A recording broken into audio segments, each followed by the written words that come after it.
Sunday Sharpe, do do do do do. Sunday Sharpe, do do do do do. Sunday Sharpe, do do do do do do do do.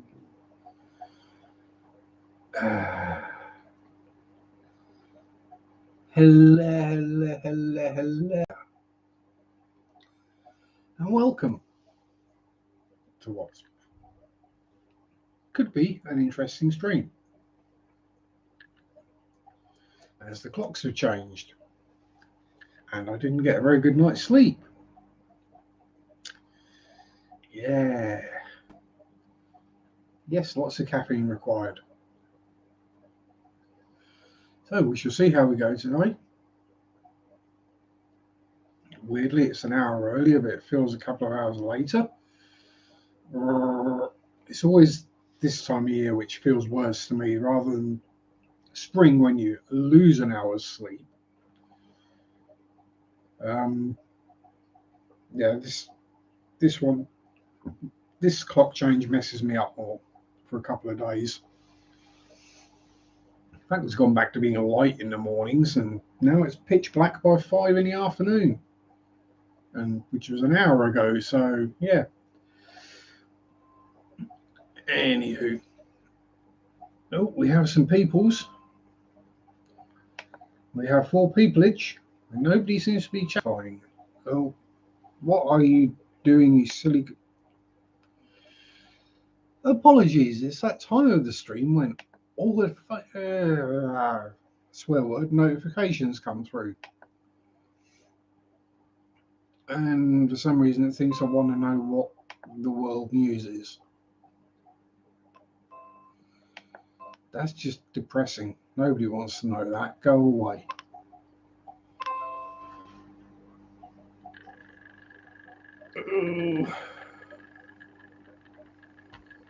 Yep, that's got rid of it. There we go. Good evening, Brian. How the devil are you, sir? And good evening, Steve. Same to you. How the devil are you? Blooming notifications. You know, the thing is, I'm getting notifications for videos that I've already watched.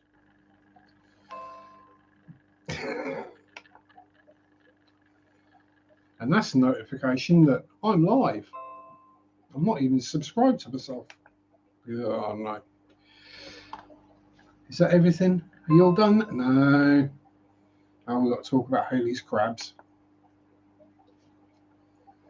Is that it? You done now? All done. Right, there we go. So,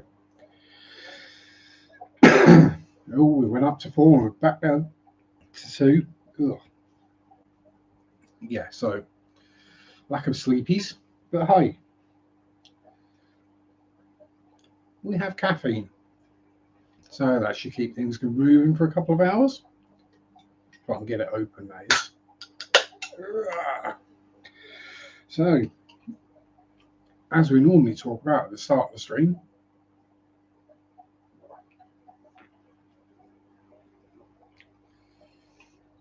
is the what has been going on in the fish room this week. Well, I've no doubt those of you who have been here regularly spot a slight change behind me. Considerably less planty. As mentioned last week, Camellanus worms in the 200 litre. So that got complete stripped down. All the plants came out, all the decor, the rocks, everything else came out. The filters came out. It's got heavily, I'll say gravel vac, substrate vac. At one point, the water was that brown that you couldn't see more than an inch into it with the amount of muck. Hello, lovely Marit. How are you, my dear? Hope you managed to get some sleep in the end. So yes, we have. Well, basically, I threw out about 5 gallons of plants. It had well over 100% water change. The filters got cleaned out probably 6 or 7 times in the end.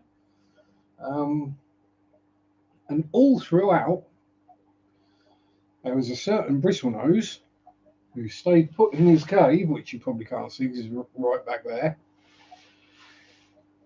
What you can see is up there, though.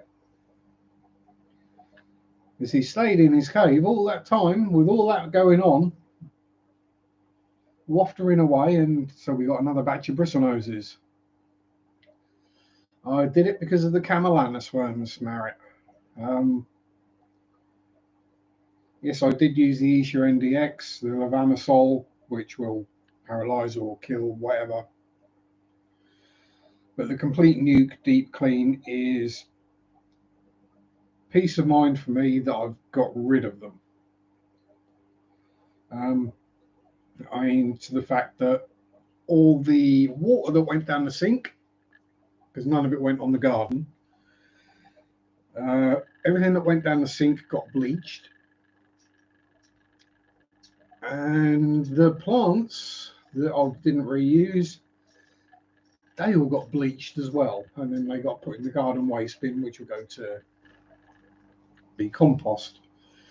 Total losses were 2 elderly black neons. So those are Camellanus worms in a big display tank with lots of fish that you really like and care about. To lose 2 of the ones that you're not fussed about, I'd call that a win. So go throughout the week. No more grief, no more weirdness, no more nastiness going on. Then obviously we had the next batch of bristlenoses hatch on Saturday morning, which is a yay! We now have 600 bristlenoses. Yes. Well, not now. I did have 600. Then Saturday evening, I was looking into my blue shrimp tank, and I thought,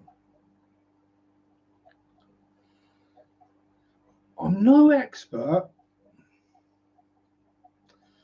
I don't think Neocaridina shrimp are supposed to have white hair and beards.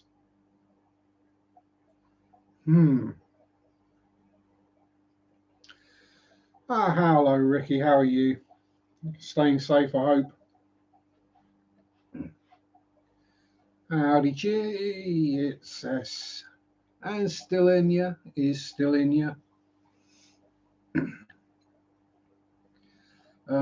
So, yes, it's either Vorticella or the other shrimpy disease. Yeah.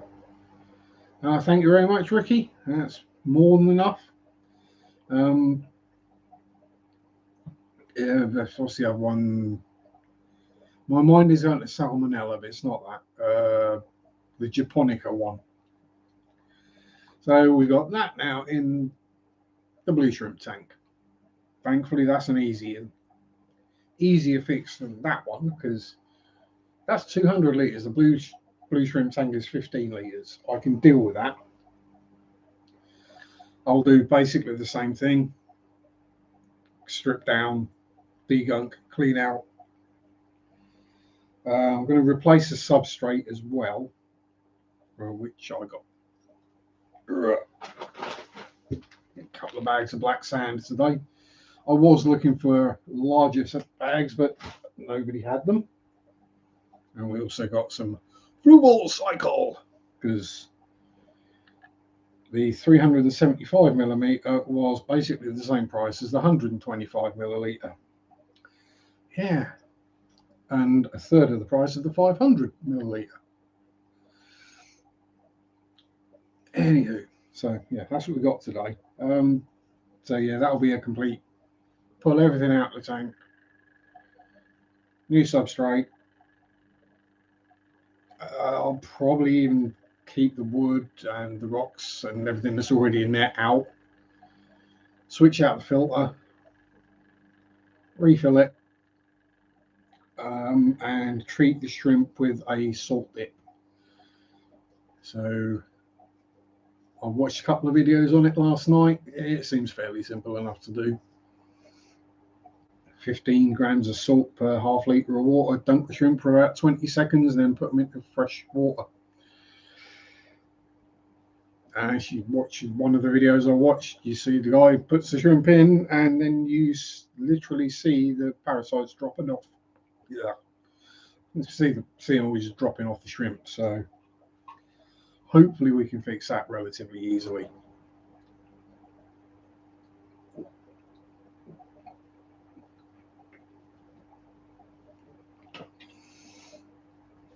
Oh, pardon me. Nobody else has given birth to anyone this week. There's been no other deaths. Yeah, when it rains, it pours. Fix one thing, another thing goes wrong. But on the upside,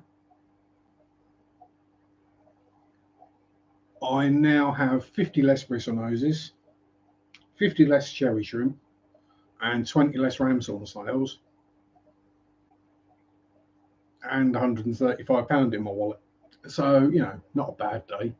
But I haven't got that much in my wallet now because go St Mary and I've got a few bits with it. So yes, yay. Bit of luck when I phoned up the local fish shop yesterday, and they basically completely run out of bristlenoses and cherry shrimp. I could technically have taken all 140 bristlenoses in. He said it would be okay. I just kind of felt a bit, no, that's a bit much. What you got for us today? I've got you 140 bristlenoses. Oh. Yeah, I thought that'd be a bit much with the shrimp, with the snails as well. So, I mean, I've got more for the shrimp than I normally do. I normally get £1. I've got £1.50 per cherry shrimp.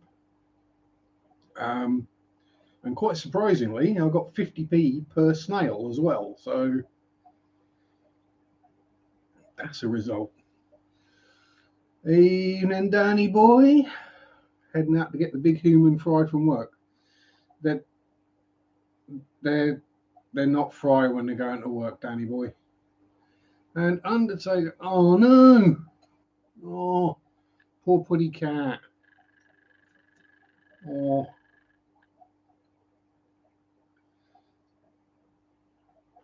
sending spirit cuddles to poor Floofy cat. Yeah, so yeah, I've filmed a couple of videos about the camel bomb worms, camelinas, whichever way you want to pronounce it,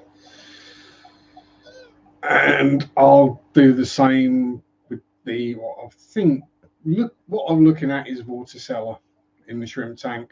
So, you know, it's more content, I suppose. And you may have noticed, you may not have noticed. You may have noticed and gone, meh, ain't interested, in which case, fair enough. The memberships are now open on the channel because I figured out why they weren't. You know how I say I suck with tech? Can you figure out who missed the turn on memberships button?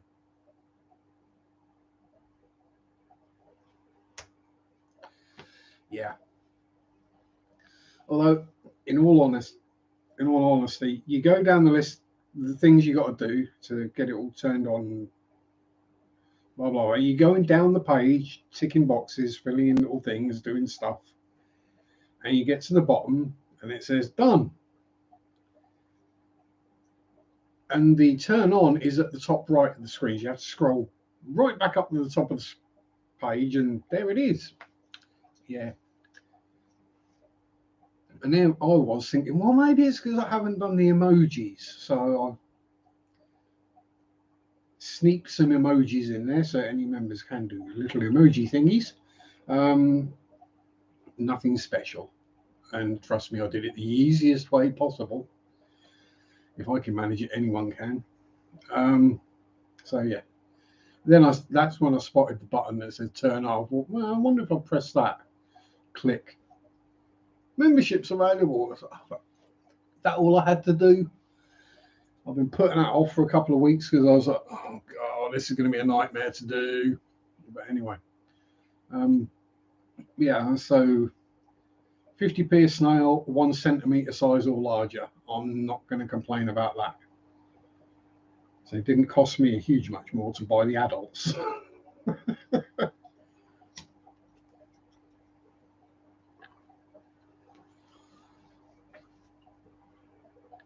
And let's be honest, breeding snails isn't exactly difficult.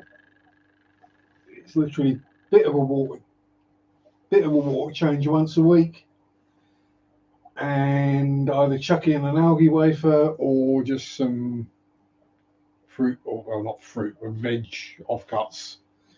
See you later, Ricky. Have fun. Now, like broccoli stalks or the bit you cut out the middle of the cabbage because it's stalks basically. The bits you don't want to eat. So the entire Brussels sprout. Not that I would put them in because I don't buy them. And I've got courgette as well. Yay! Ian's getting shellies. Oh, I think that's a working on frames of the new fish room. Cool, cool, cool.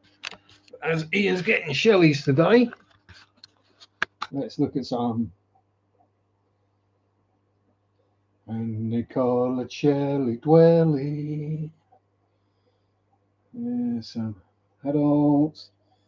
And hiding in behind the algae splat, babies. Yes, little Shelly Dwellies. And while we're over here, we might as well. Just a few snails still left. And then random nothing. Mollies. It helps actually look right at the screen, doesn't it, really?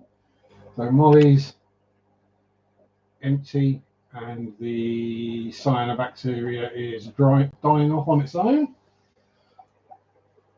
That is the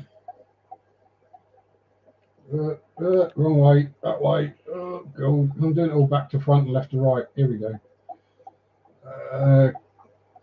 Albino cories quarantining at the moment. They're going to go in the big tank behind me. And we have another 140 bristly noses. Another 140 bristly noses. Oh, and that orange blob is another 140 bristle noses. I say 140 because that's generally the average kind of size of spawn I'm getting. And you can see, I'll make everyone seasick. It's a little bit barer in there. One Cookie Monster, yes. One Christmas present Cookie Monster, who quite often is wearing pleco goggles or has got a BBC hanging down between his legs, if you know what I mean, as a baby pleco decides to on his crotch.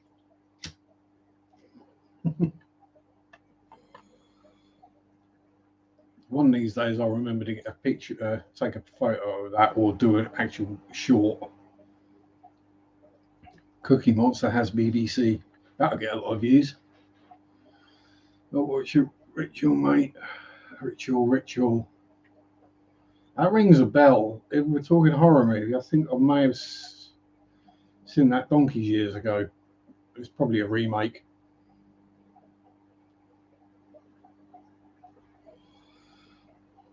And once it's either out on, if it's not, once it's either out on DVD, Blu-ray, or Amazon Prime, I will watch it. Newer 2017 release, Forest Demon. That does sound like a remake. It's something from the late 80s, early 90s.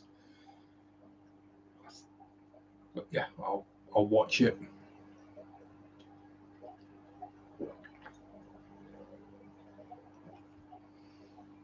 And let's be honest, no horror movie is totally original these days.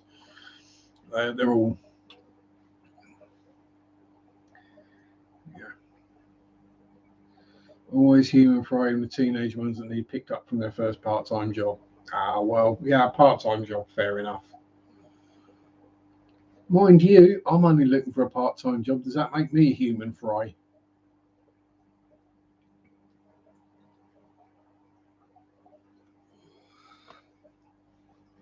Yeah. I'll say it'll be cool to watch. Um, I mean, the first kind of forest demons I remember were in Robin the Hooded Man on TV. You had Herne the Hunter, and then the House at Green Noah, where there was the demon tree. But and that was a children's program. Children's TV in the 80s. Right, so should we have a psychologically disturbed child being sent to live with their grandparents in a haunted mansion that has a demonic tree outside? That'd be great for them. We need more stuff like that these days. Scare the crud out of them.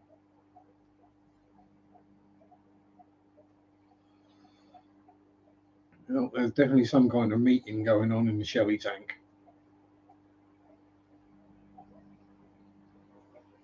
They're up to something. There's probably going to be more Shellys in there fairly shortly. Ooh, pardon me. Oh, both ends. Pardon me again. Exactly. I mean, no, I may have accidentally upset my niece once when I told her the actual story of the Tooth Fairy. She suddenly didn't want to be putting her teeth under the pillow and getting her pound or whatever it was for them. They're Neolamprologus similis, so very similar to Maltese. Probably why they're called similis, because they're very similar. Um, yeah, basically same size, shape, mostly coloration and attitude. Yeah, happily colony breed, 15-gallon. Just literally just chuck some food in every day and change a bit of water once a week. Job done.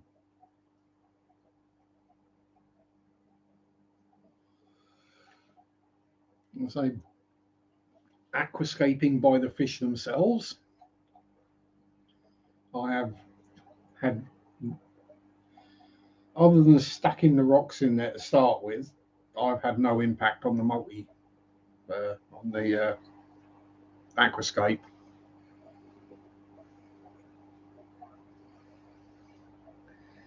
Yeah, I say they are very similar. I mean, similis, if you keep them on a darker substrate, go darker apparently and show more color. But I mean, I think these ones are pretty well colored up. Let's have another look. Yeah, because when I put all that sand in there, it was level.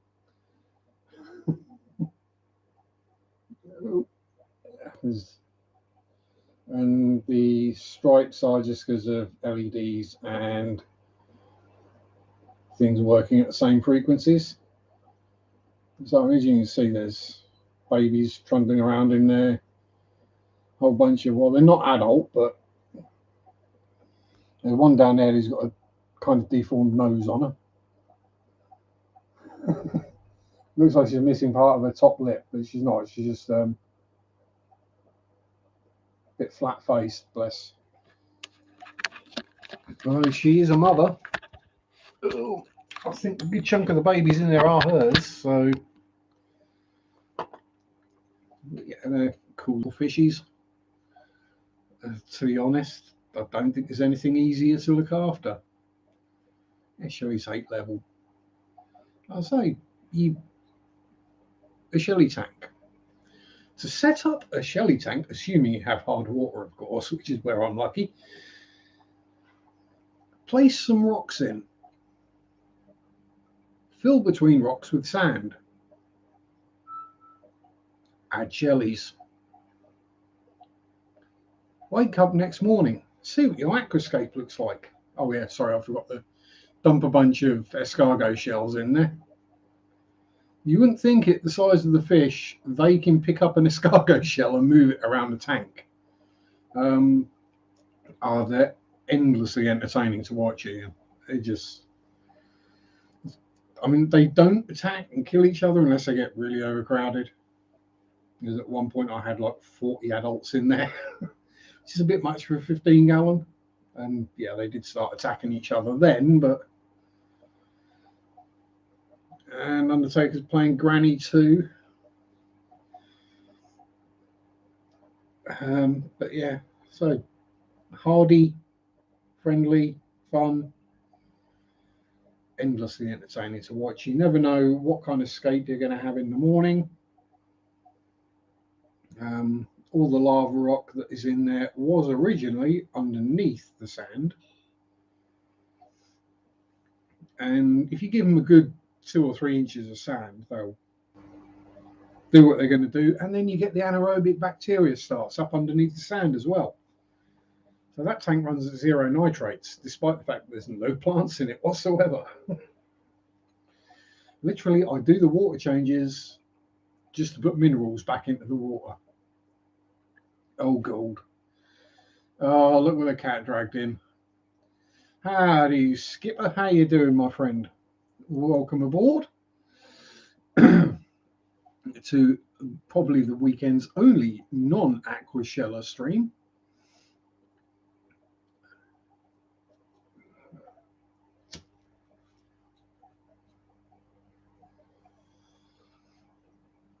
But yeah, it's like Shelley's awesome fun to keep.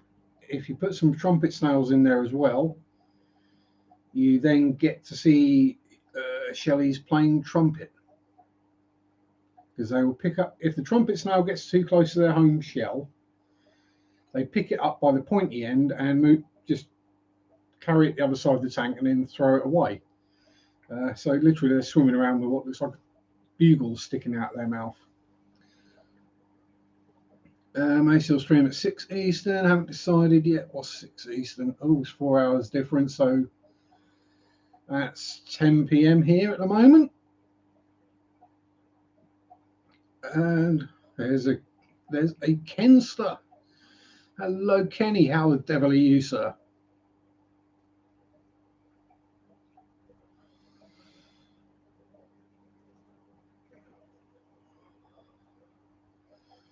All is going, well, it's going. Ups and downs like the hobby always is. Get one problem sorted, another one turns up.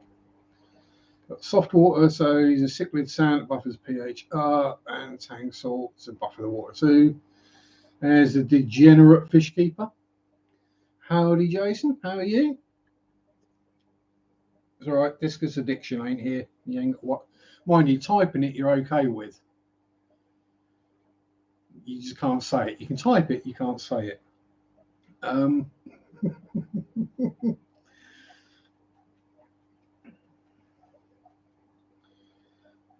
Yeah. Ooh, so where were we? Before I was thinking of random stuff and my brain. See, don't do drugs and don't drink too much, kids.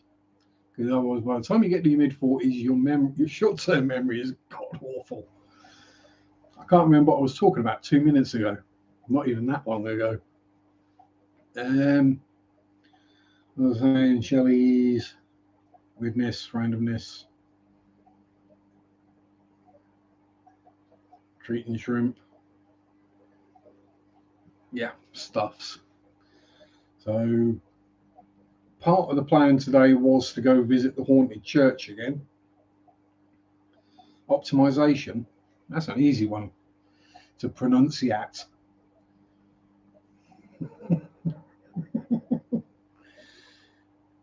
Yeah, sorry, I read way too much. Daniken Hoodie made a special appearance on the stream. Cool.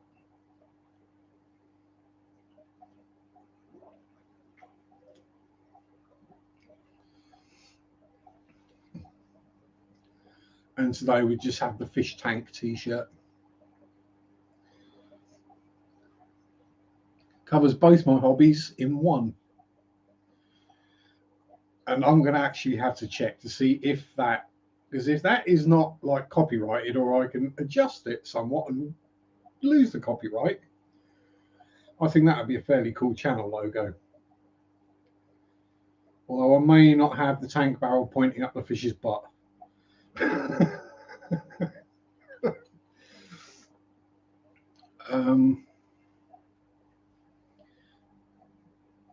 Yeah, I'm one of those weird people that can pronounce all the strange stuff,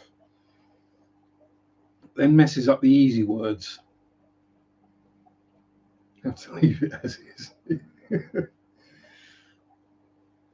Now I'd have to change a few little bits just in case there is copyright on it. So it's with the emojis that I did for the membership special emojis. Yeah, words. I basically went Google, image search, copyright-free picture of, copyright-free cartoon picture of fish, shrimp, snail, ghost, that kind of thing.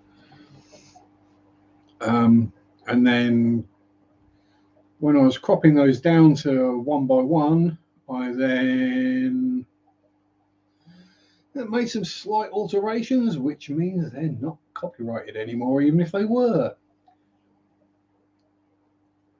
Yes, Sharpe does it the easy way.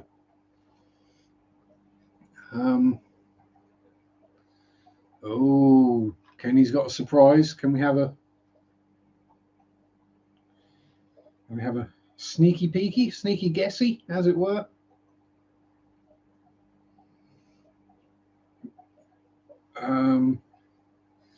Oh, I know what it is. I know what it is. I know what Kenny's got. He's gone out and bought an Isuzu pickup. That's what he's done.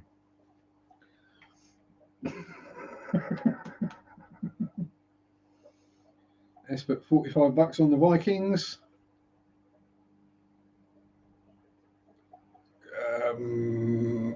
American handball, raping, pillaging.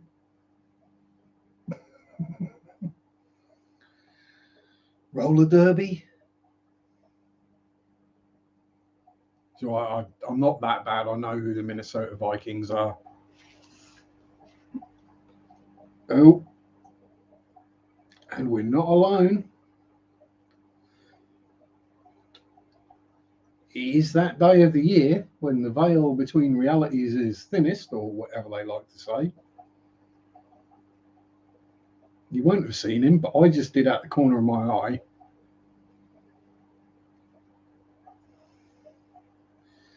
That dude. Hey, little buddy. You know, Zach? Come on, then. Come on. See if we can get you to make a meow or a... Well, as he's about. Okay, what's the focus doing? That's usually an iffy sign if someone's focus starts playing silly buggers and the house is haunted. Keep an eye on the airlines, people. If those airlines start moving, that means Zach's playing about with them again, because he likes to do that. He does like chewing airlines now. We were going to visit the. So that you see, then I remember what I was talking about 5 minutes ago. As we were going to go visit the haunted church today, but it's peeing down the rain and blowing a hoolie outside, so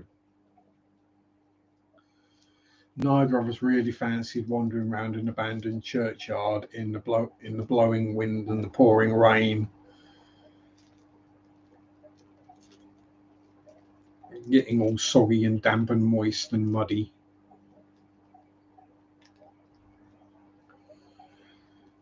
especially as me being me, I was only wearing shorts and t-shirt.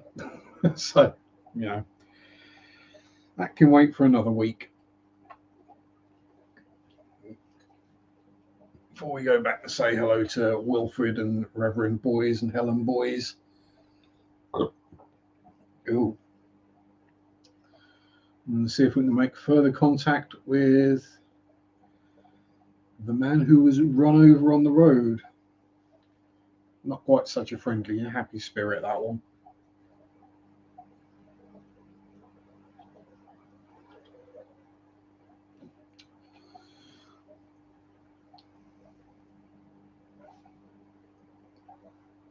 Oh, Spotty. You don't have to fan them now, mate. They're in the breeder box. Bless him.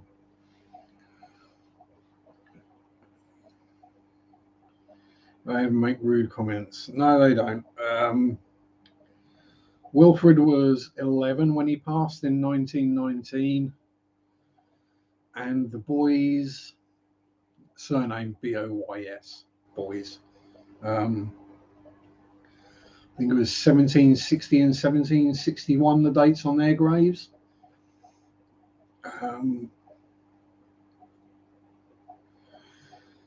Other people that have been there and investigated have reported negative kind of activity or presences, but all the times Mary and myself have been, with nothing other than positive in the churchyard and in the church. That might be because we are polite and respectful. Funny how that happens, isn't it? If you're polite and you respect people, they're polite and respectful back, even after death.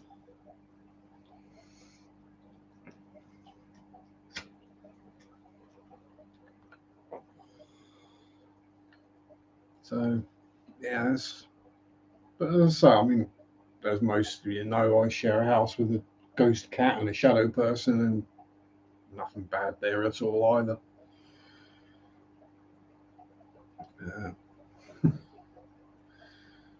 Worse is the occasional waking up at some random time in the morning because the shadow person is walking around upstairs or doing something like that, but it's just like, oh, that's all it is. Straight back asleep again. I would think they probably realise.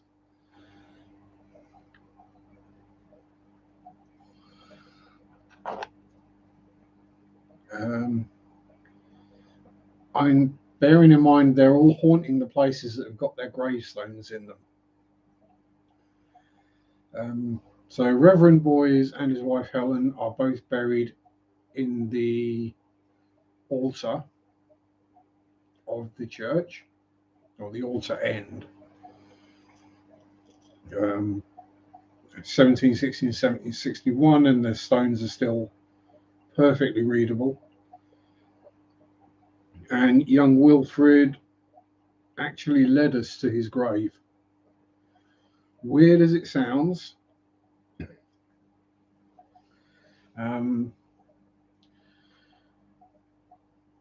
we were in the church. I'd felt the presence, or a presence, later figured out just by a bit of thinking, figured out it was the Reverend. And then Mary felt a child's presence,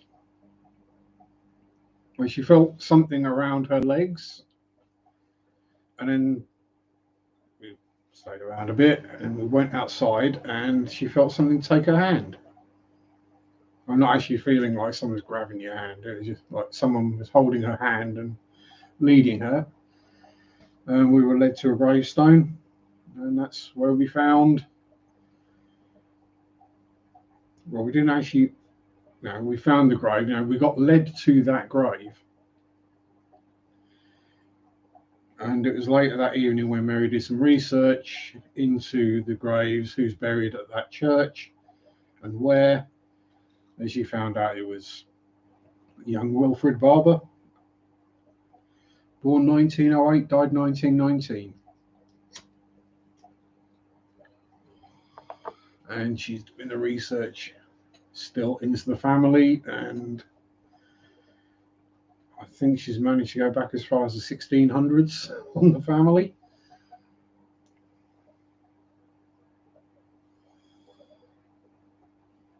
Did I have higher activity levels?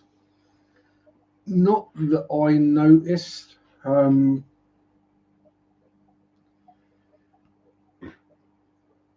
then I'm kind of used to it. So a lot of things I don't really notice anymore. And maybe tonight, you don't know. It might be what woke me up earlier what woke me up early this morning, because I was awake at like 4 a.m. So that could be what woke me up this morning, with something happening.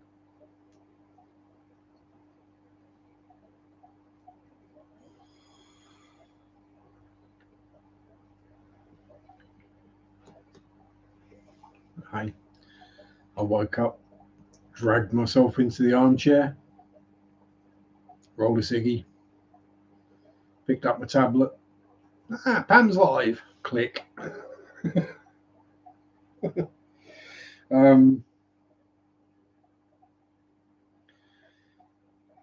Yeah.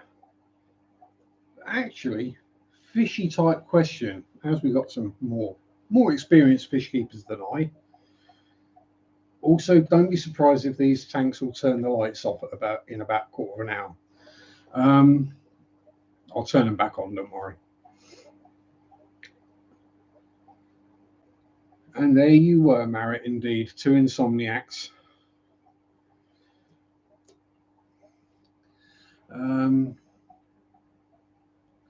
Right. Obviously, I have the tank lights go on at a certain time of day, go off at a certain time of day. Feeding times are the same kind of time, same time every day. Now, if I wake up early this time of year, bear in mind it's pitch black, if I turn the light on in the room, will that affect the fish and the shrimp? Will it mess with their day-night cycle? Is like the ceiling light in the room bright enough to affect them that way, or are they just going to go, and back to what they were doing? Marriott says no, because it's something I've kind of not done. I've left the light off just in case. Because I know I get grumpy when someone messes with my day and night cycle. So, yeah, fair enough. Yeah, so basically this morning I was sat there in the dark. I was doing everything by the light from my tablet screen. Yes, that's it. That's enough light for me to see by. Plenty enough light to roll cigarettes and open Coke bottles and cans of energy drink.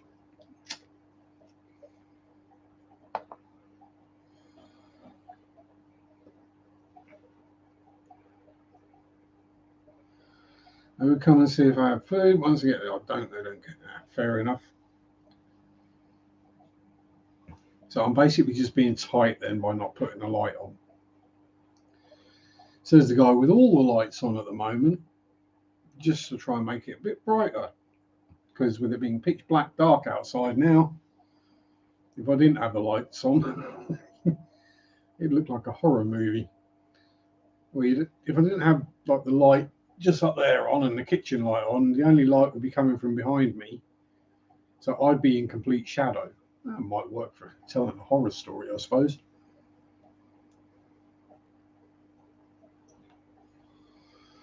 No, it's just one of those things that I thought of quite a while back. Well, perhaps if I'm getting up early and the fish aren't used to it being light that early, it might screw them a bit. But, especially if they do certain things while it's dark that they don't want people to see.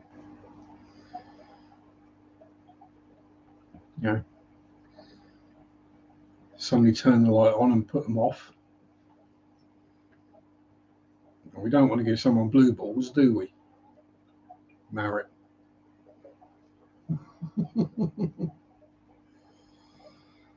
dear, we're down to 4 people. Everyone's left. Oh, back up to 5.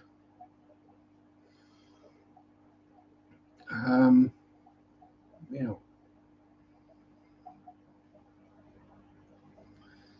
And da-da, we've got dead air again. Always ask permission before turning the light on. Yeah, definitely. Other people should as well, because I mean, I do tend to glow in the dark on that pail, but yeah, I'm really not a fan of bright light.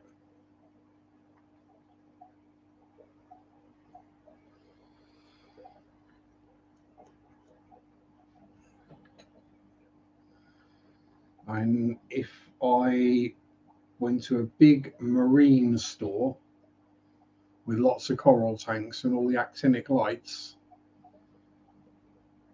I would probably leave about 20 minutes later with a massive headache. It's the same if I go into an aquascaping store. It's just too light for me. What's up with the tank behind you? The plants were bigger. New England Endler. They definitely were. About 5 gallons worth of them went in the bin. No, I had an outbreak of Camellanus worms in there, so pulled everything out, scrubbed or cleaned it all off, fully degunked the substrate. This is 3 days after treating, and then put everything back together again, and all seems well. Although I was hoping that the algae on the wood would have died. It hasn't. Yeah, that's one reason I wouldn't want to go to Aquashella. All those marine tanks, they'd just give me a skull ache. Plus, it's way too noisy. And all the people walking around without masks or anything. So, yes, if we start this side, the old school box filter in the corner doing the fine water polishing, which has actually got carbon in it as well at the moment, just in case I missed any of the treatment. One tree trunk, all the rock that was in there, I pulled it out, scrubbed it all off a bit, made sure there was no worms or eggs on it, dumped it all back in a pile, and it was kind of like, yeah, we'll leave it there, it looks okay. Bit more stuffs. Spotty's cave. I did lay down the other tree trunk, or big chunk of wood, and some more plants. Oh, Bristle Mum, Bertie in the corner, and the Fluval U4 filter. And yes, plenty of surface agitation. Despite someone saying to me this week that they can't have an internal filter in their tank, because if they do, then all their fish will die from oxygen starvation. What? Because an internal filter doesn't provide any surface agitation. You've got it in the wrong place. Yeah. Anyway, so yeah, the excess plants all got bleached and disposed of all the water and muck that came out of it got bleached before it put down the sink. Because the last thing we want is Camellanus worms wild in the environment. Yes, Marit. I got told by someone that internal filters don't provide any surface agitation, so your fish will suffocate. Yeah, that's literally what they'd done. I'm guessing is they'd got their internal filter and they'd stuck it right down the bottom of the tank and hidden it behind a bunch of stuff. Do I know how the worms got into the tank? I'm pretty sure they came in with the dwarf neon rainbows. Although I do quarantine, there was no sign. I mean, well, there were. They kept dying, but there weren't any obvious signs that I could see as to why they were dying. I just left them in quarantine until they stopped dying. No, well, none of them had died for a week, so we'll pop them in the tank now. So they're not showing any signs of external disease or anything, and there weren't any of the signs of the long stringy poops or anything like that. But it wasn't until I spotted actually the adult molly that is in that tank, and I was like, what's that coming out of your bum? Bugger. They're red thread-like worms. I know what that is. I don't have to look it up, but I will, just to be sure. And yes, Camellanus worms. Yeah. I mean, it's either the dwarf neons or the mollies. And the mollies haven't died. And the dwarf neons, out of 10, I've got 2 left. So an 80% death rate in them, it probably came in with them. And with the fact that their vent is in between 2 red frilled or red edged fins on the bottom side of them, you can't really see it. It wasn't until I knew what I was looking for that I saw it. And the only fish that I could see that had it were the dwarf neon rainbows and 2 of the mollies. I suspect some of the actual other fish may have had minor problems because all the glow light danios were looking a bit rough. The older neon tetras were looking rough. They still look rough. I think that's just age. I think they're about 5 years old. But everyone else seems to have perked back up again, feeding away happily. No sign of any red worms hanging out of bums. Yeah, I just kind of left that conversation out about the internal filters. It was, yeah. So, well, if internal filters kill fish, then why do you think they still sell them? I mean, right now, the only reason I've got one tank with an external filter is because I was given it. And I've never had a hang-on back. And to be quite honest, I probably never will. Because I get a funny feeling the noise would probably drive me bonkers.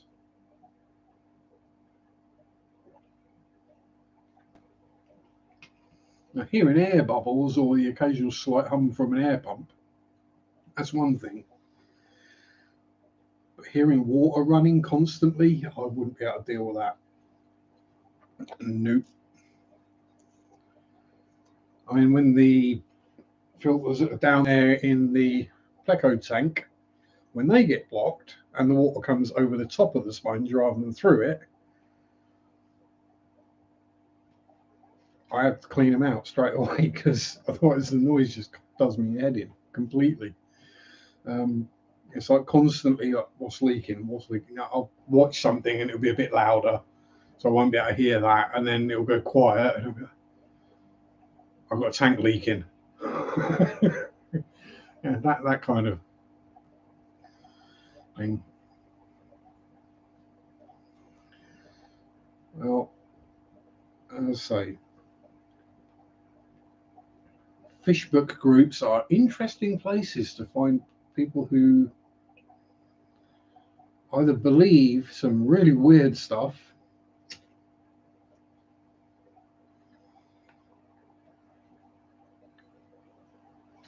I mean, there was someone in one I saw the other week where someone was asking if they could put an angelfish and a clownfish in the same tank. I was like, oh no, because one's freshwater and one's saltwater. Yeah, but what if I make it brackish? So then it's too salty for one and not salty enough for the other. So rather than kill one, you're going to kill both of them. Playing around external canister and a wave maker. Cool, cool, cool, cool. As I say, it's weirdly, it's not the biggest tank, is the one I've got the canister on. Although I am considering swapping the sponge filters that are on the shrimp tanks for the small powered filters. These small internal ones, the ones that came with these tanks, the little pets at home jobbies, which are not up to the job for a fish tank. But I would, yeah, they've got enough filtration available in there, I think, for a small shrimp tank. I'm wondering if that's where part of my issues I've been having with shrimp comes from, is not enough flow and muck and mold building up, and then things start evolving in that. Pardon me. There's been nothing going to that shrimp tank since I set it up with the shrimp. So I don't know where the diseases come from. It's a parasite, so there's nothing new got in that tank for 6 months. And for it to just suddenly show up this week, no, I'm not Fry. I won too many fry ups, that's for sure.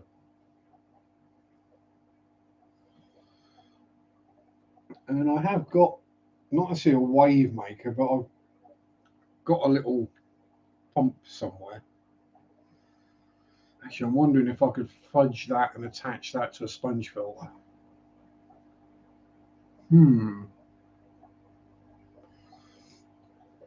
Yeah, I'll say not a wave maker as such, it's just a tiny little pump. Literally, teeny tiny little thing. Which Mary accidentally bought a while back when Nadine and Adam had goldfish. She thought she was buying a filter and she was just buying a pump, bless her.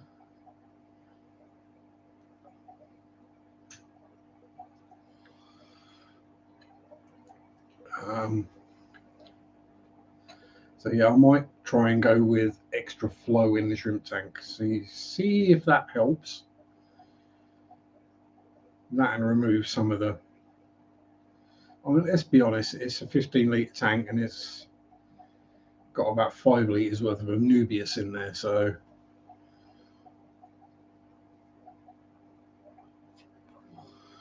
Yes, Steve, they're all LEDs. All 15 of them have got LED lights. I'll say, so I've only been keeping fish for a little over 3 years now, so thankfully I missed all the T8 tubes and stuff. Those two are the entry-level Nicrew. That's the one up from the entry-level Nicrew. The two shrimp tanks, that one there, and the other one around the corner that's got the problem. That's a Mine-Licked light, which is a Nicrew light, let's be honest. They come out the same factory in China. They've got different labels on them. And the others, we've got 3 Fluval Flexes and 2 Lovefish Panoramas, which come with the lights built in. So, and the Tetra, that's got lights, LED light in it as well. I don't turn it on because it's half white, half blue, and it gives me a headache because of the blue.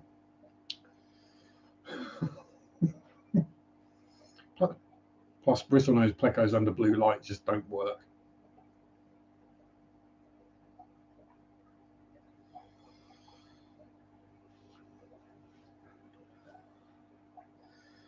Yeah, but yeah, I say LEDs. I mean, these days, given the cost of electricity, anything we can do to save a few pennies. I mean, I've literally the last couple of weeks been around every single tank and turned the heaters down by a degree or two. It's not going to affect the fish at all, but it will affect the overall electric bill.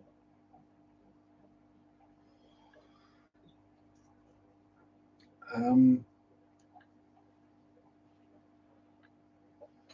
I've actually noticed it because I've got a smart meter, so I can hit a few buttons on it and it'll tell me how much energy I'm using, have used, what my averages are, and all that kind of stuff.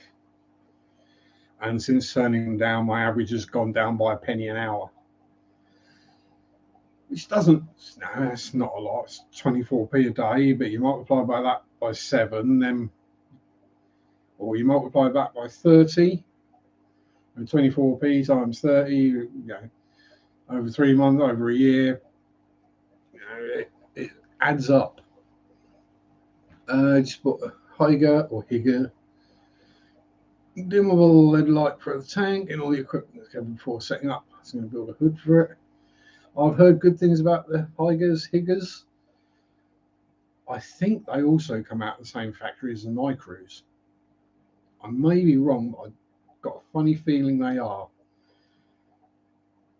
You know, I mean, I wouldn't be surprised if all the aquarium lights there basically are like the Nycrews, the Mindlicks, the Higgers, all those kind of lights. I wouldn't be surprised if they all came out of the exact same factory, built the exact same people with the exact same parts. It really wouldn't surprise me.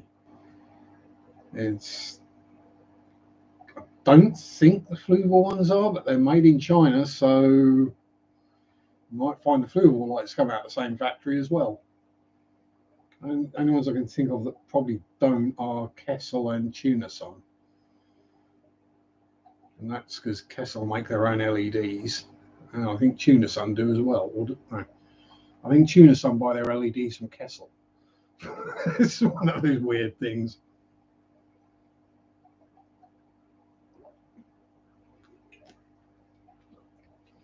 Yeah, sounds about right.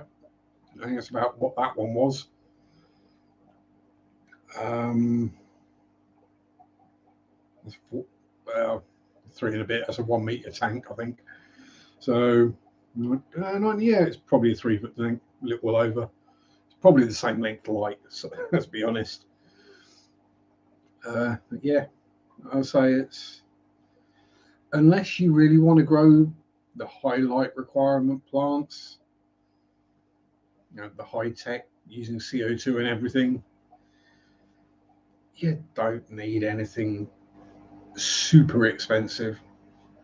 You know, you don't need your Fluval 3.0s and Kessels and Tuna Suns and all that kind of stuff if you're not growing the plants that need it. And to be perfectly honest, that one is running about half power. Again, because on full power, it gives me a headache. This is a 40-watt light. And those two are running on minimum power. They're turned down as low as they go. They're 15 watt. So, yeah, 15 watt turned down as low as they go, and I still get plenty of algae build up in those tanks. Well, the ones that haven't got snails or plecos in.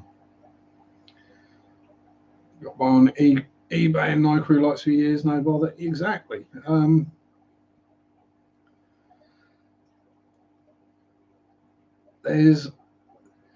I think what happens is people are interested in doing a planted tank, so they start looking at specialist planted tank pages and forums and groups, and they will get told, yeah, you need this substrate, you need this CO2 system, you need this light.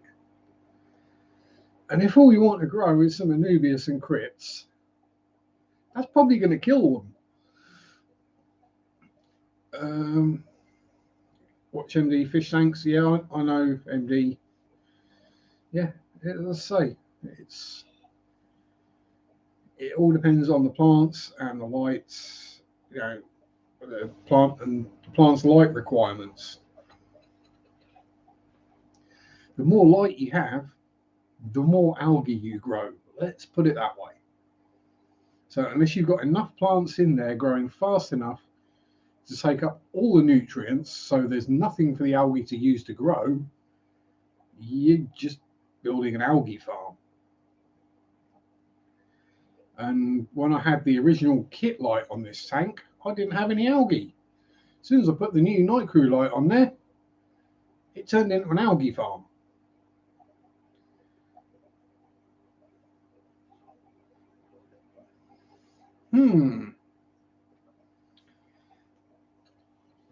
I didn't need to put the new light on. I wanted to put the new light on. And one of these days, I will remember and I'll figure out something so it's got a black backdrop to it. It will probably either just be some black cardboard or paper, or maybe even just a black sheet or towel draped over the back of it. But because it kind of, with me generally being in front of it and wearing black most of the time, it kind of washes everything out in the tank.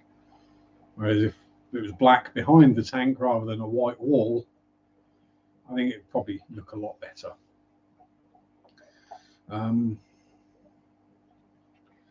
Yeah, I say MD Fish Tanks is a channel that's gone kaboom from nowhere to one of the bigger channels on YouTube for fishies.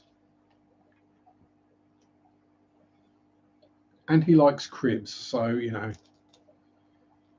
And we have Marrett. She can't grow algae to save her life. I can send you some, Marrett. I've got your address somewhere. Somewhere in the depths of my phone. That's 3 miles up in the conversation. I can soon put you some green hair, some spot, some red algae, some blackbeard algae. I can stick you a bunch of that in a little jar and send it over to you if you really want it.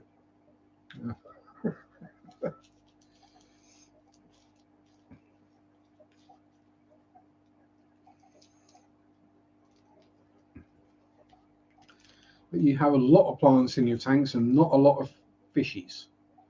Whereas I tend to overstock my tanks. So I tend to have an excess of nutrients available. So you got the green spot. Wait, see, growing algae. I just have nerite, snails, and plecos take care of most of that. Om nom nom nom nom nom nom. Although, to be fair, the nerites tend to get rid of most of the green spot algae and then just leave nerite eggs all over the glass. Although I've got green hair algae starting to grow on the inside of the glass here. Oh well, I'll scrape that off when I do the water change. You've got spot algae in one tank. Yeah. Well, I mean, I've got diatoms in the shelly tank, which is not a surprise because there's no plants or anything in there, not even any snails because they killed them all. I've got diatoms in there. Unsurprisingly, no algae in the snail tank. None in any of the pleco tanks. None in the molly tank, but that's got hornwort in there. And you've got cyanobacteria or blue-green algae in there, which is dying, as is the blackbeard algae that's on the Anubias. We've got green hair algae and green spot algae in that shrimp tank. The other shrimp tank has got 0 algae in it. And the others are algae free, I think, as well. And no, we've got the diatoms in the cold water tank as well. Hello, Bob. How are you, sir? Welcome. Hope you're having a wonderful weekend. Mr. Kayla's Aquatics and Exotics. of the Ark, the Tennessee Ark. Oh, I just remembered. I forgot to send you my address again, didn't I? Sorry. I'll remember one day.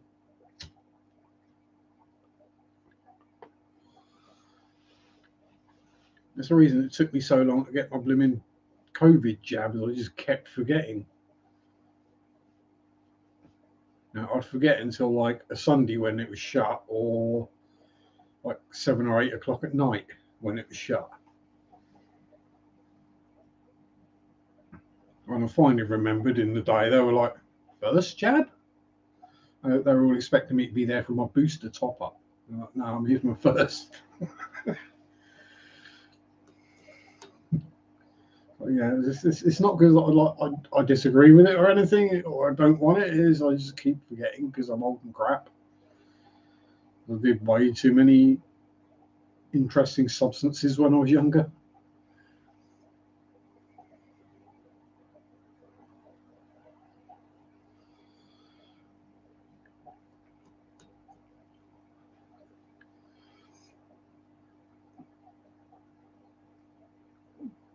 You send around.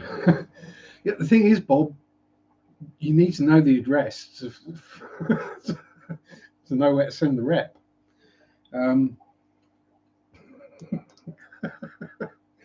The UK Bureau of the Tennessee Fish Mafia.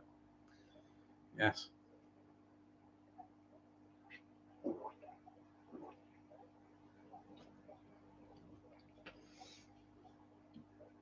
Oh, pardon me. Well, so long as it fits, the stick will go along the top there somewhere.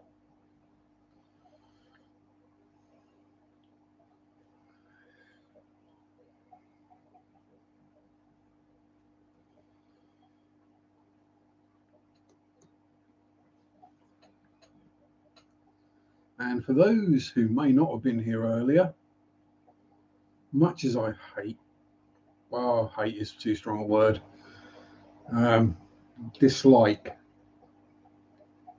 this is one of those things where it feels like you're asking for money, and I don't like doing that. But the memberships are now open, and it is 99p a month. I went with the lowest one that I could do. If needs be in future, I can add higher tiers. If some random lunatic says, I want to pay you £1,000 a month, I will put in £1,000 a month tier and retire. But yeah, I stuck it in at 99p. No massive perks. I mean, what am I going to do? Members only videos, I'm not expecting to get more than maybe 3, so it's not really worth doing. So, but it was there. I figured it out. I set it all up and did it. It's Derek. Hello, sir. How the devil are you?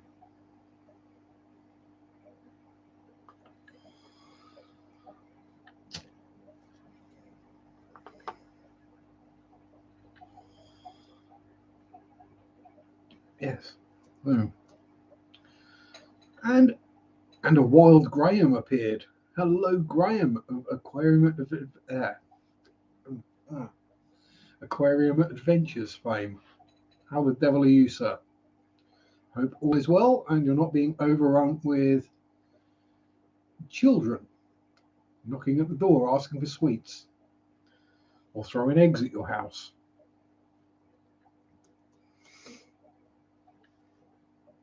Yes, easy for me to say. I can say the really complicated things, but something easy I struggle with.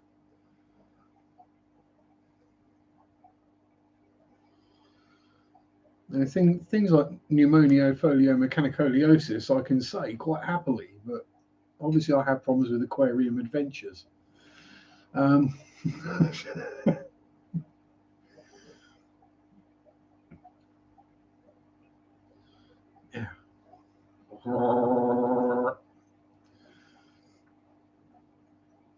Urban man already claimed. You've got to have the dad tax. The dad tax is, has to be done.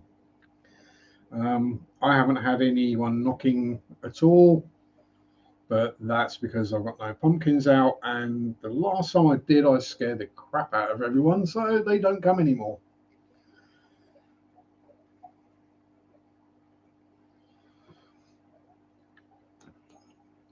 Apparently, knocking on the door and then it opening, and there's a corpse hanging inside the door, isn't good. Apparently, it scares the little ones too much. That corpse was me. I rigged the thing up, so I was basically sat on a push bike seat. The black sheet over the push bike, turned the seat 90 degrees. I sat on the seat, pulled the noose over my head and went, and then pulled the string that opened the door. And they ran away screaming. Yeah. They're more squashes at the moment, Dan. We're working on the pumpkins.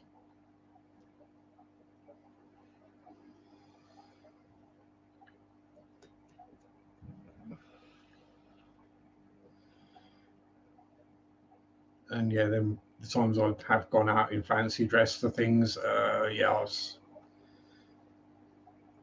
bear in mind at the time that was when I was fully hairy and fully pierced, and then I went and did makeup and costume. Yeah, I'm not scared of people anyway, so when I made myself look scary, to crying blood and that kind of thing, yeah, that really freaked people out. And the necklace with bones and bloody razor blades on it probably didn't help.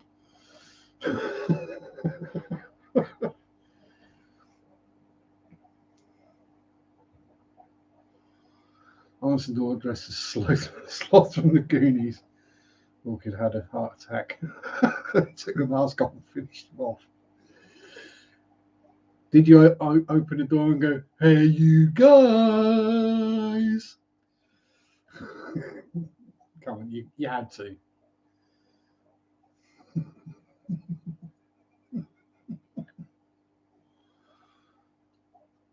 So basically, you wore a Superman t-shirt. I suppose it's a little more effort than going as a grumpy Scotsman. Body bag fund. Thank you very much, Bob. Always appreciated. At the moment, it's probably covering medication costs and a mask. Yeah. But again, yes, thank you very much, Bob. Never expected, always appreciated, as James says. Quite rightly so.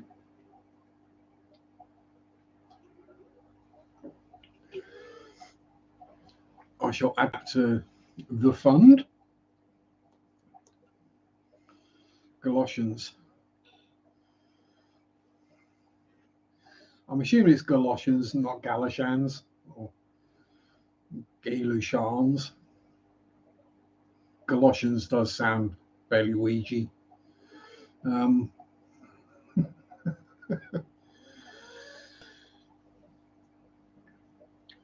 Yeah. Things when I was a kid, trick or treat weren't really a thing. That might have been because I lived in tiny villages. There's guys in. Yeah. Guysing, would that be? Did you take the guy around as well? Penny for the guy as well at the same time? Kids don't do that anymore, do they? They don't make a guy and take that round in a wheelbarrow anymore. That was one thing we did do.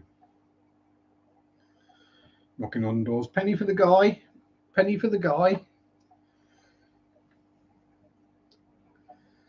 And some tight-fisted get would give you a halfpenny. Or an old-fashioned penny. Didn't have Halloween when I grew up. Trick-or-treating fools back in the day. Yeah, I'll say it's it's always been more of an American kind of thing than a British or European kind of thing. And we had All Hallows Eve, but it wasn't kind of a celebration, a fun thing. It was more of a, this is when the dead come back. It was kind of somewhere between the pagan festival and the Christian Ernegerd devil kind of thing.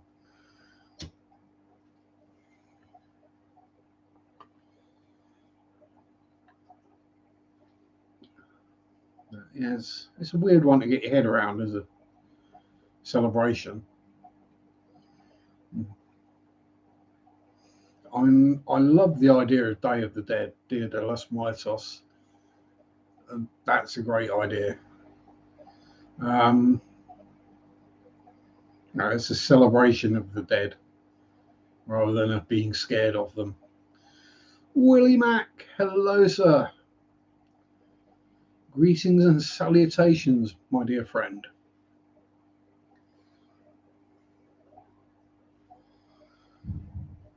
Most salubrious evening to you.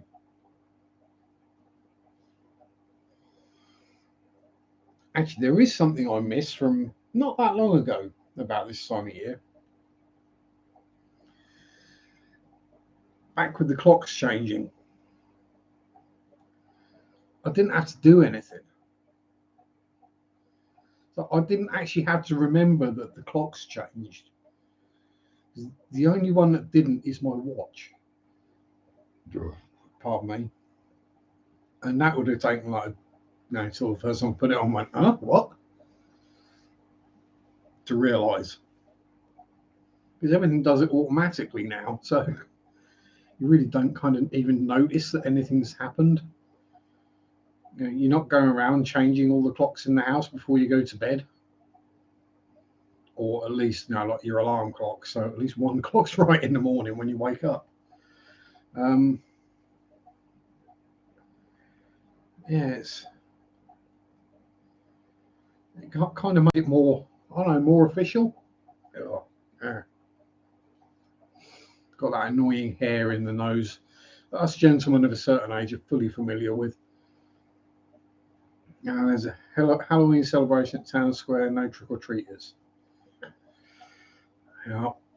It's gone from being one fun thing into all sorts of weird things. And in absolutely no connection, although he's a bit of an ice cream fiend, Mr. Ian Douthwaite, how the devil are you, sir? Working late in the workshop tonight, so got me on in the background. Yes. Oh, I feel sorry for you then. I will send you to sleep. What are we working on tonight, Ian? Is it another one of your famous lorries? Sorry, semi-trucks for the Americans. Or a car type thing? Phone the talking clock to try to figure out what time it actually is in the morning.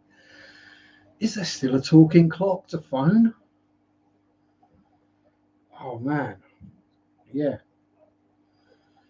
I've done that more than once as well. When all the clocks in the house ran on the mains power and then there was a power cut. So you wake up in the morning and if you haven't got a watch, all the clocks are flashing like 0000 and you're like, oh God, what time is it? So you phone the talking clock to find out what the time it actually is. You set one clock and then you set the others roughly about the same. Rather than having everything synced to some kind of world atomic clock, so even down to the second, they're all identical. Because I actually set my watch different time to what the clocks say. Weird, I know.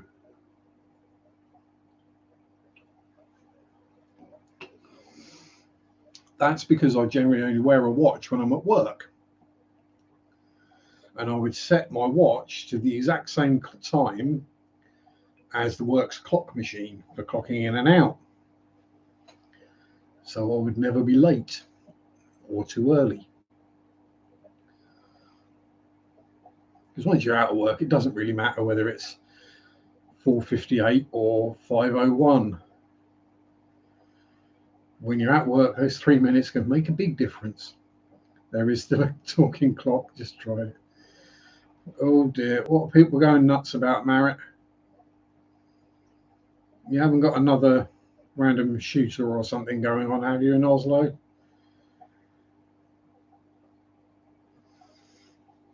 I say recently you have the guy with the gun, the guy with the longbow.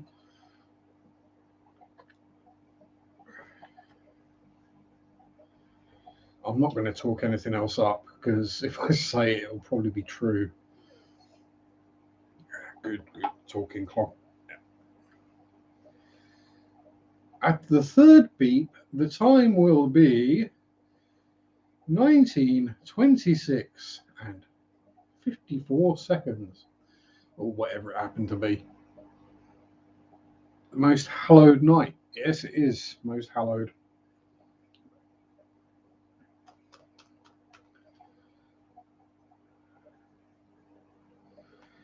Guy in North Norway gave out 22 cartridges to the kids going trick or treat. I'm not sure which is worse, that or me dipping boiled Brussels sprouts.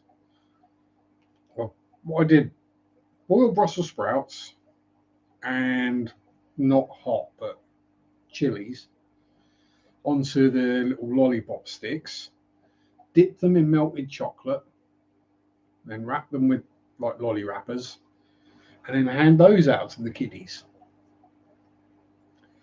That might be another reason why they don't come back anymore. Yeah, the little kiddies got the Brussels sprouts, and the older ones got the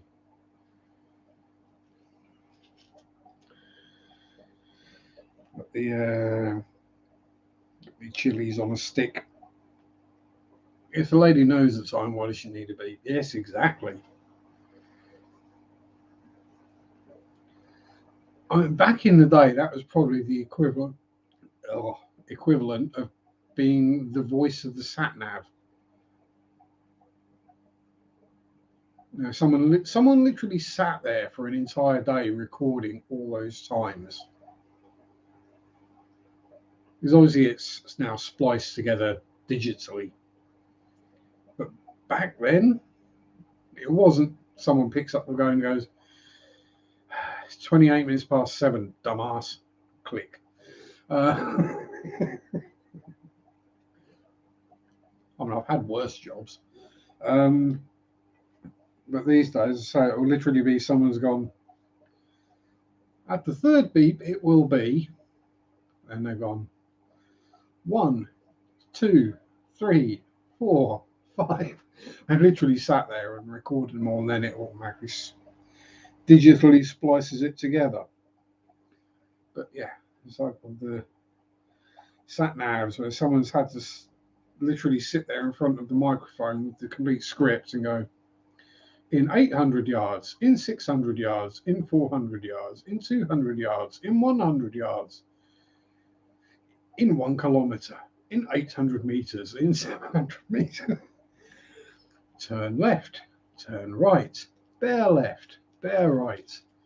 Take the first exit, take the second exit, take the third exit, take the fourth exit, take the fifth exit. So spies can accurately synchronize their watches. Exactly. What's the worst job I have had? Other than the last one, that wasn't the job, that was the boss. I would have been working in the chicken factory. In particular, anytime I was in the EV room. EV standing for evisceration. So you can guess what that was like.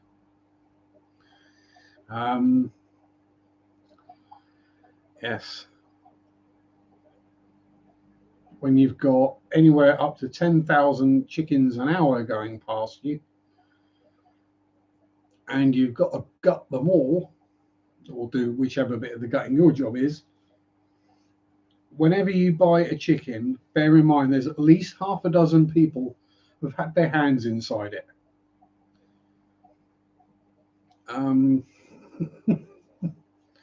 they're coming past you and you're just going like that in their bumholes, pulling their guts out. Literally at that speed for up to like 12 hours a day. With nobody to talk to, no radio, because you can't hear it over the machines. And you stood on a cold, wet concrete floor in hard-soled welly boots. Gum boots, sorry. Yeah, it's really not fun. Money weren't bad, but it's that job is why I have carpal tunnel syndrome in my wrists. Asking surveys from travellers on London buses. Oh dear. Yeah, that's a lot of standing there getting told no thanks or F off.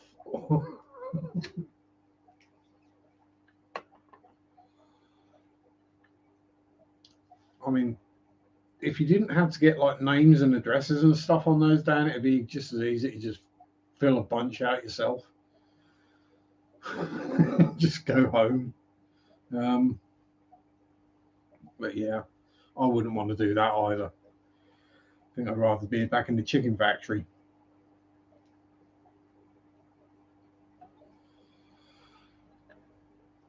Yeah, it's pretty much any kind of production line work is just mind numbing, and I can't be dealing with that anymore. I mean, at the time I was doing that, to be fair, I was drunk and high as a kite, so it was bearable until mid-afternoon when the hangover kicked in, or I sobered up, and it was kind of frowned upon to have a bottle of vodka in your locker.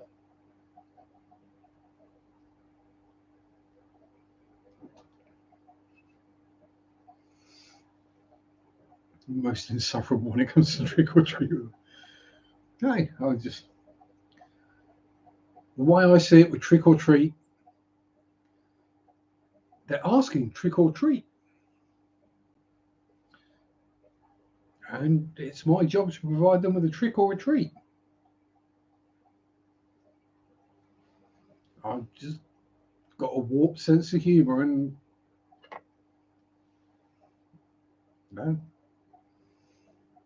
I like to think there's quite a few dads had a good chuckle when their kid bit into a chocolate-covered Brussels sprout.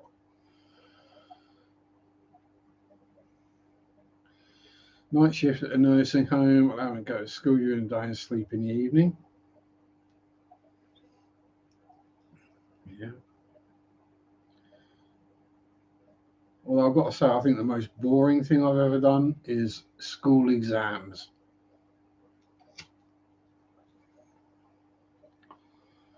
Because I always finished early. Now, it was okay when I got to college because if you finished early, you could just get up and leave. So if it's like a 2-hour exam and you did it in an hour, you just did the exam and left and went and got stoned in the student union for an hour.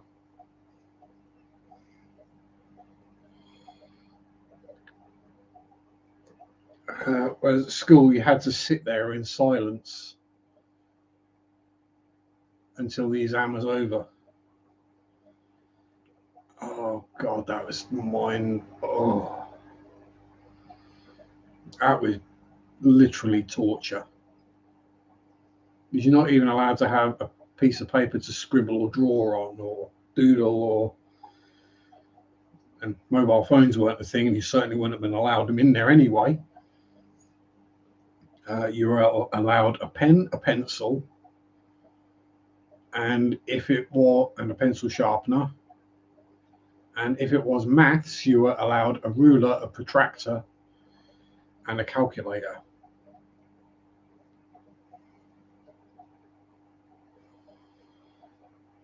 Yeah, exactly.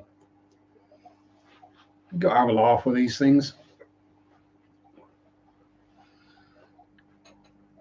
I was kind of tempted to maybe try and do some kind of costume or something, but I figured I look scary enough as it is. half asleep Sharpe. It is pretty frightening to behold, with fluffy hair and bad teeth and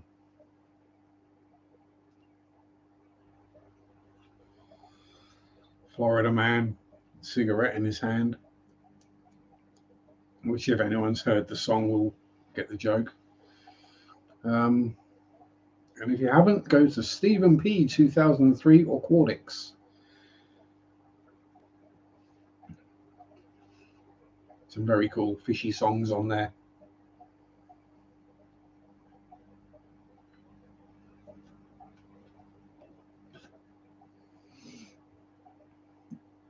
Pardon me. And what else has been occurring lately? Was that other than I was sorting that out with the camel butt worms, took most of Monday, so that put me a day behind on the rest of my water changes, which meant I was playing catch up the rest of the week. I got there in the end, and it means that's not going to need a water change this week. It really isn't going to need a water change this week, because it had in excess of 100% water change last week.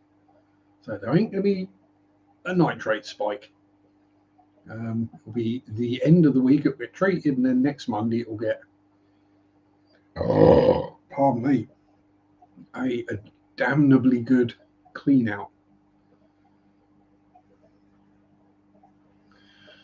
Yeah, I was like, literally, Derek, I had the one I always remember and I'll never forget was a 3-hour geography exam that I finished in just under an hour.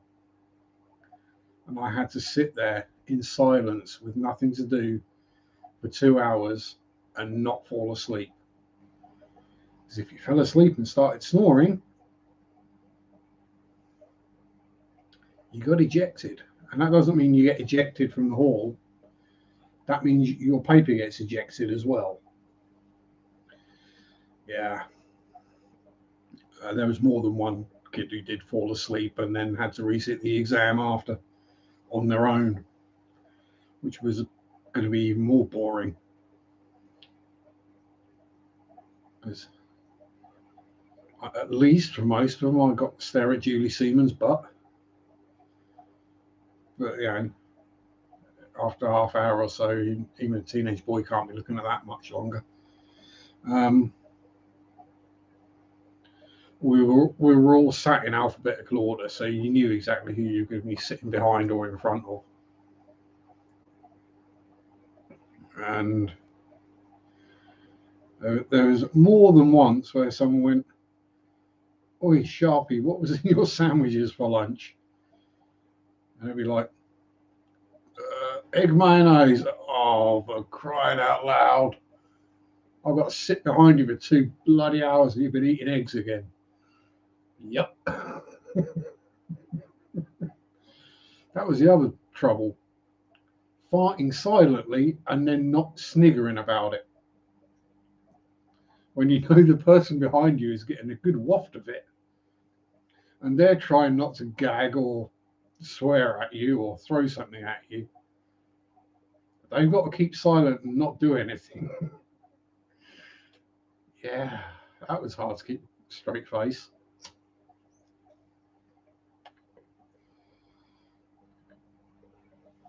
Not as good as the time I did get thrown out of church for farting, but that was a different matter entirely.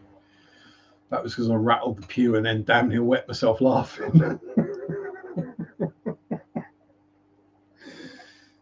You know what church pews are like? Well, the old church pews, which are basically wooden benches on a stone floor, so they rattle quite well.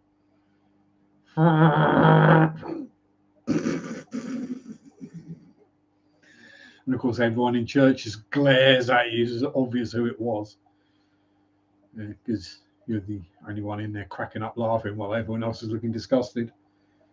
Yeah, let's get thrown out of church. Then get in trouble for getting thrown out of church. Get grounded.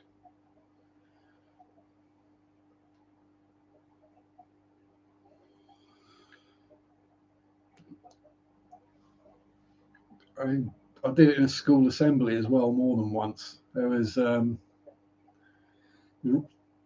I say regularly. Might get some fast pray for kicks. This is it. You can't really trust them at our age, can you, Bob? It's better to have a spray rather than that. When I was singing castrata, I'd never been that high pitched. What have I been? 13, 14 when I got kicked out of church for farting. And it was most years. I especially remember the 5th year, or year 11 as it is. Don't know what grade that would be. 16, leaving high school. Because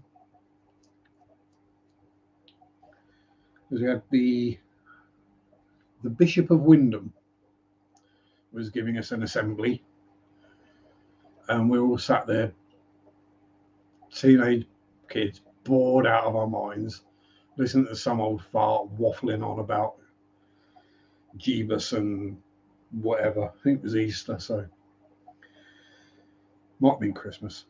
I think it was Easter. And we sat there, and it's a gym, so it's got sprung wooden floor. Basically a basketball court kind of floor. And we're sat on the floor. Sat there, bored out of our minds.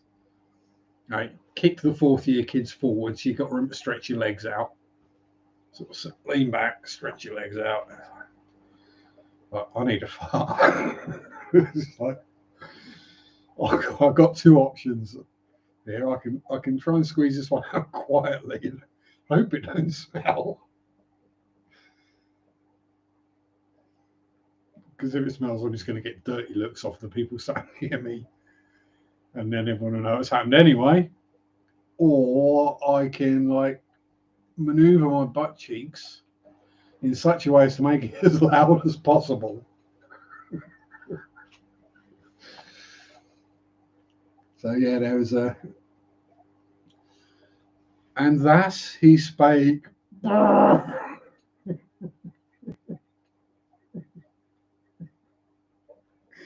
Oh, I can remember it perfectly. And the history master, dear old Mr. Wadlow, he was a good boy. He was the one who chucked me out of history class for doing the exact same thing. So just hear, Sharpe out. He didn't even have to look to know who it was. I just, yes, sir. Stand up, walk out. He escorts me out. Ostensibly, he's supposed to tell me off about this. He's like, thank God for that.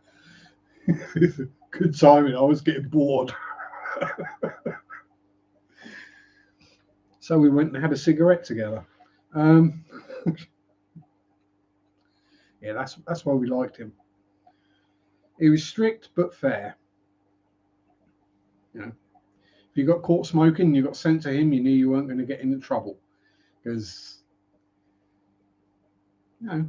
you get sent to his office. Knock on the door, in you go. You sit down. What are you here for, Sharpe? Got caught smoking again, sir. Right. You know the drill. Yes, sir. Get the ciggies out, hand him one, light one up.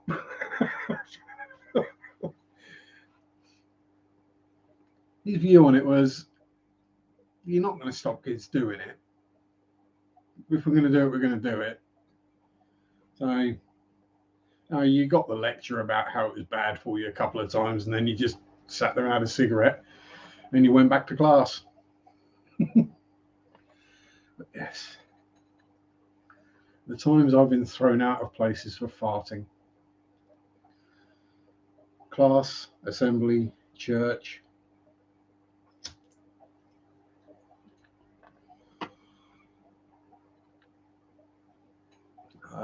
Nearly work. That was stinking out a warehouse, though. That was quite impressive. Yes. It's when you've gone and dropped one in an aisle. You come back to your bench. And there I am nattering with the warehouse manager about something. One of the ladies comes over. I'm like, I think there might be something dead down an aisle. I think an animal, like a rat or something, may have died down there because it really does smell bad. He goes wandering off to see what it is. I'm thinking, oh, I don't know. I come wandering back about 5 seconds later. He's like, that was you, weren't it? Yep. That really does smell like dead meat down there. Oh, well, there you go. I told you I was ill. Oh, Dunhills. Jeez, I haven't seen them for years.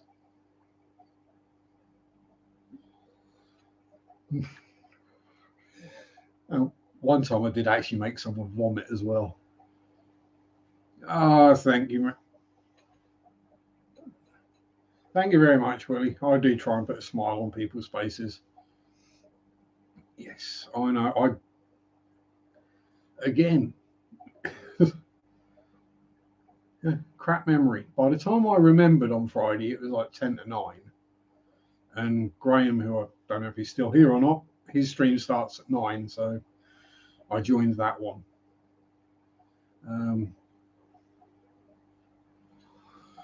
I've not really got too much to offer in a modelling stream anymore. I think I've been away from the kind of group side of it for long enough now that enough people haven't got a clue who I am. So if I start answering questions and cracking jokes in chat, there's a lot of who the hell is this guy?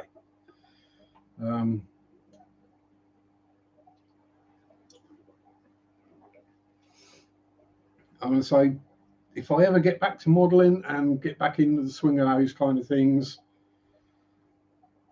as I say, there's been no hard feelings, nothing bad happened between me or any of the guys on the show. Still good friends with them all, so there wouldn't be any issue with me coming back. They know they can trust me.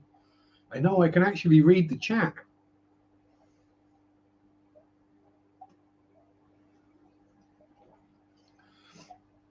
Although it'd be weird being in someone else's stream and having to keep turning the camera off every time I wanted a cigarette.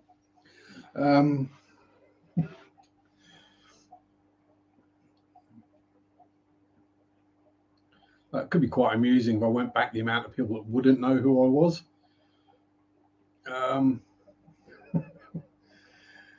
Just this random person turns up on the live stream, reading the chat and doing all sorts. But yeah, it was.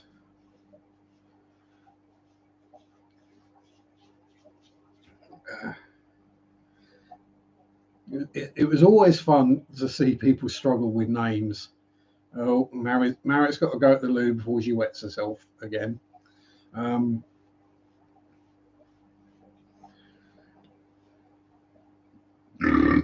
pardon me. It's getting breezy around here tonight. It's all right talk about farting. Although, actually, if you really want to laugh about farts, on 503 Aquatics, Shanna's channel, this week's Ladies' Night stream, where Jess talks about her interesting trip on an airplane on Dramamine. Apparently, it has an interesting effect on her internals. Yes, you will have a good laugh about that one for sure. Anyone who has seen it will. Yes. Actually, was it on? No, it wasn't on Ladies' Night, was it? That was on one of the aquatic morning shows during the week. Jess was talking about that and damn near killed Rocco. He's got his hat held in front of his face because he's basically wetting himself and gone bright red and crying with laughter. Yeah, it was one of the morning shows. I can't remember which day it was though. Hey, I don't work at the moment. I ain't got a clue what day it is most days. Um, if you don't work, you don't need to know what day it is. It's just a day. Now, if you haven't got anything going during the week that you really don't enjoy, like work, you're not like, oh, soon be the weekend. And it's like every day is the weekend at the moment.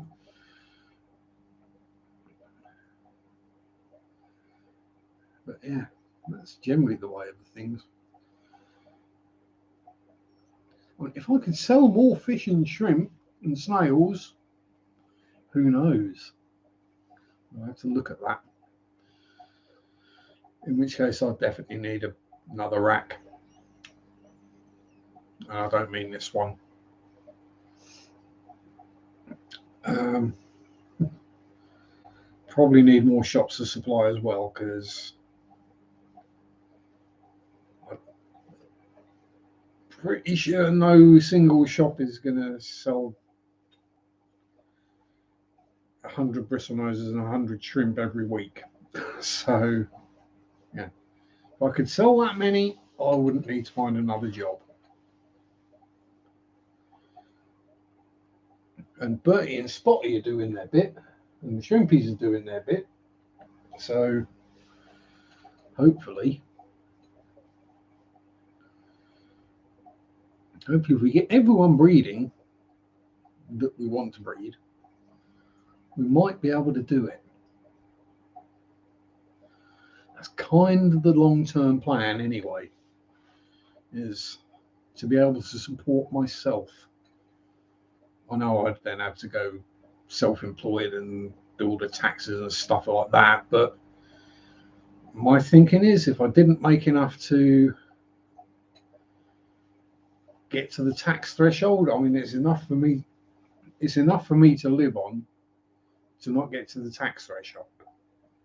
So I could, in theory, not pay tax, but it's one of those things. Pam has agreed to become a regular member of the Tennessee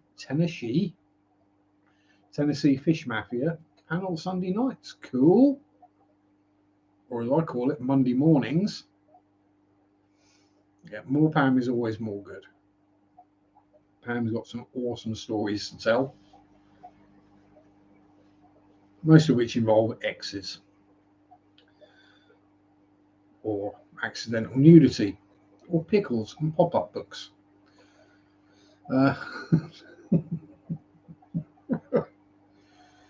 Oh dear. As we're winding towards the end of the stream, I know it seems a bit weird because it's an hour earlier than usual, but still the same time here, I'm afraid. Well, it did work out well, so I was a bit worried today that me and Chris might run over each other, but hey, it's only going to be another week or maybe two, I think, before US clocks change. So if anyone had any questions, and now is the time.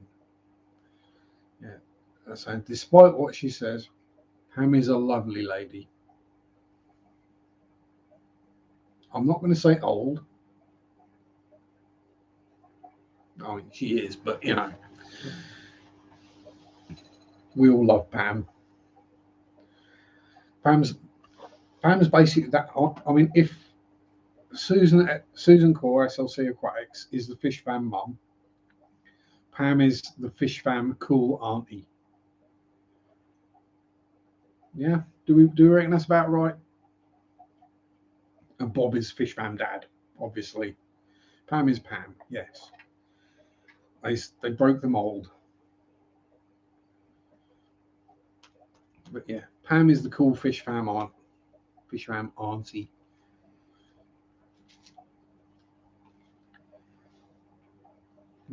The cool bohemian artisty type. Early check-in in the morning. Yeah. Don't. No need to apologise, Willie. Have a good week, sir. Don't work too hard. Have fun. And great fish and reptile knowledge that you want to tap. Yeah. Ah, yes, Bob is the codfather. Yeah. Pam is one of those people that I don't want to say underappreciated. People don't realise how much she knows about the hobby, fish keeping, reptile keeping, animal butts.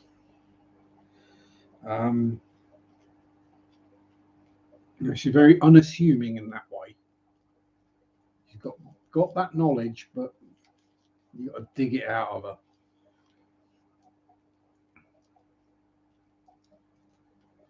That's what I mean. I still class myself as a noob. I'm a beginner. My knowledge doesn't necessarily come from experience. It comes from reading and watching and listening and paying attention and thinking.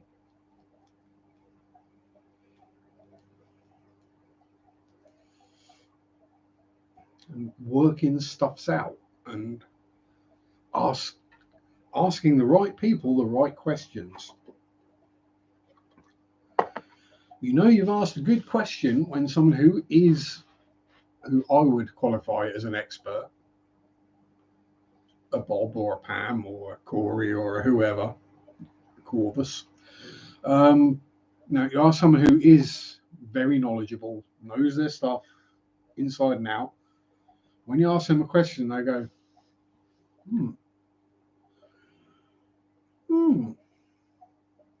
I'm going to have to think about that one. You know you've asked a good question when the person you've asked it to is like, I'm not actually sure. All knowledge is valuable. Exactly. And one of the most important lessons is, as a man, when you turn 40, don't trust farts. Always have the contingency clench ready, just in case. Thus spaketh Sharpe. Oh, bless you, Marriott. I can't believe that. 2 hours sat watching some random Englishman waffle on about rubbish. There must be better things that happen in the week. Hello, Melvin. Welcome, sir.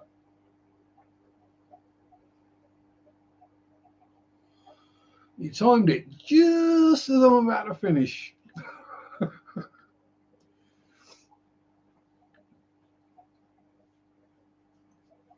But then if the clocks hadn't changed, you would have been here halfway through. So I'll let you off of that one. No one is beholden to be here. I don't expect anyone to show up. If people do, that's awesome and cool and great. Because otherwise I'd just be sat here talking to myself for 2 hours. Actually, the kind of sad part about it, that is the only difference, is I'd be doing it in front of a camera. But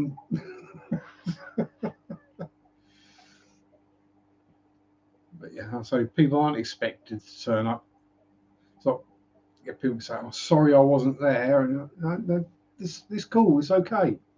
We all have lives. Life happens. Family, work, chores, pets, whatever. We've all got other things. We aren't just fish tube people. Fish fam is part of who we are. It isn't who we are. I completely understand that.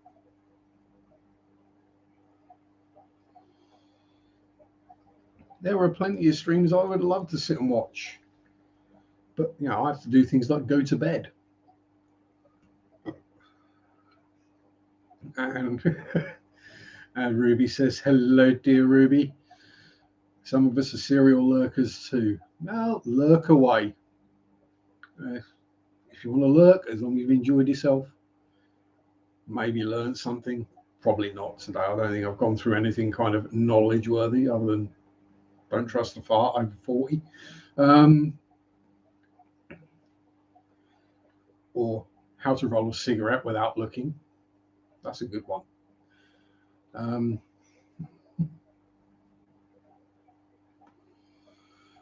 Or how many bristle noses you can keep in one tank. Might benefit from a flatus tube bag. Yeah, because then I could store it for later. Fart in a bag and then just like undo the tap and squeeze it out at people. That sounds fun. Yeah, exactly. I would say I watch quite a lot on the replay, but it's not the same as actually being there. 'Cause the host says something, and those who know me know my sense of humour. I'm going to have to put the joke in the chat. And when the host says something and it's not live and I'm watching the replay, I'm going, I need to put the joke. So I end up talking to myself and saying the joke out loud. Although at least then I don't have to filter some of the jokes that come to mind.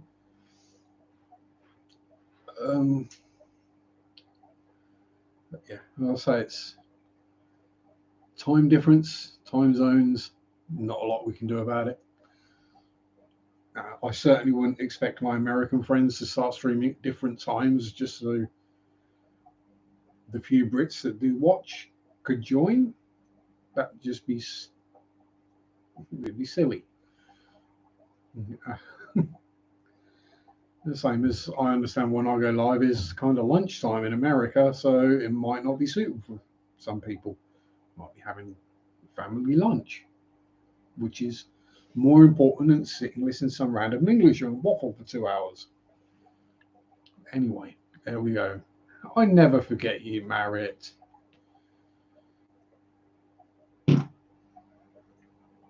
Thankfully, that was a fart. How could I ever forget you, Marit? You make me chuckle.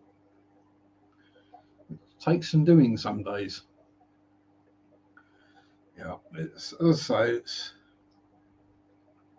like the American streams are usually either slightly too late for me or too early.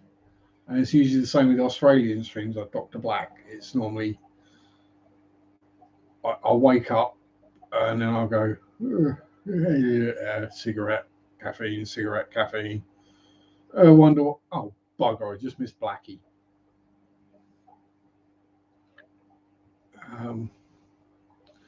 But yes, anyway, my time is up. I don't know. And there we go, Bob with the link. I'm assuming Crystal is going live now. So if anyone who wants to can drop over there. And I suppose we'd better do a hashtag. Let's make it obvious where people came from. We're going to go with, there we go. Anyone who's going to evade Crystal, we're going to go with this one. We're going to go with hashtag.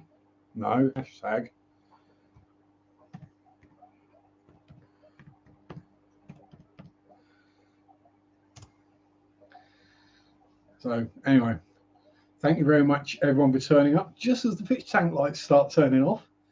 Have a great week. Enjoy your hobbies. Stay safe. Peace out. Rock on. Thank you for the super chat, Bob. Much appreciated.